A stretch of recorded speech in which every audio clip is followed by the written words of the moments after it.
La 16e étape du Tour d'Italie 1994 se déroule totalement en Lombardie, puisque le départ est donné à Sondrio et l'arrivée à Stradella sur 220 km. Vous avez vu le profil de l'étape, et ben c'est pas compliqué, c'est totalement plat, sauf sur les 20 km qui vont conclure cette étape avec un circuit final à faire 2 fois à Stradella avec une montée, le Canauto de Pavese. Vous avez vu aussi les différents maillots distinctifs. On n'a pas vu le maillot bleu Intergiro de Abdul-Japarov qui est un des prétendants à la victoire d'étape aujourd'hui. Il y a le maillot blanc qui est porté par Marco Pantani, vainqueur de 2 étapes de montagne. Mais c'est pas lui le véritable porteur du maillot blanc, puisque c'est Evgeny Berzin, leader du classement général, porteur du maillot rose, qui devrait porter aussi le maillot blanc. Mais vous savez, sur les courses, on ne porte pas 2 maillots distinctifs en même temps. Et on a oublié le maillot par points qui est porté par Gianni Bugno. Et à l'avant de la course, on a 4 coureurs.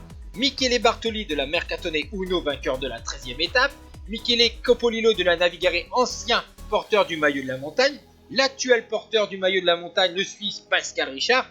Et Claudio Capucci de la Carrera, deuxième du Giro en 91 et 92 et troisième en 93. Ça, c'est un peu une surprise de voir Capucci à l'avant de la course. Tandis que c'est la formation Banesto qui emmène le peloton avant d'entamer le dernier tour de circuit. Il reste 14 secondes d'avance pour le quatuor de tête avant d'attaquer donc cette montée difficile qui va donc permettre aux hommes de tête, tout d'abord il va pouvoir plus que 3 hommes au sommet à l'avant de la course.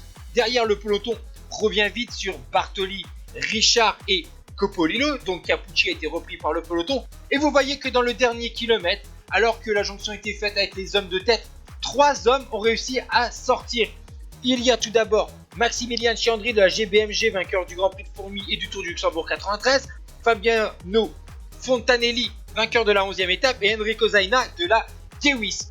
Et après 6h24 de course, le plus rapide de sprint, et ben ça va être Chiandri devant Fontanelli. Zaina finit 3e, Abdul-Japarov règle le sprint derrière pour la 4e place devant Zanini et Lombardi. Vous voyez que ce sprint, ça a été serré, mais c'est bien Chiandri qui s'impose.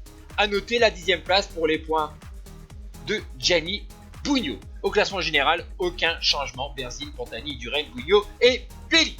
Ciao tout le monde.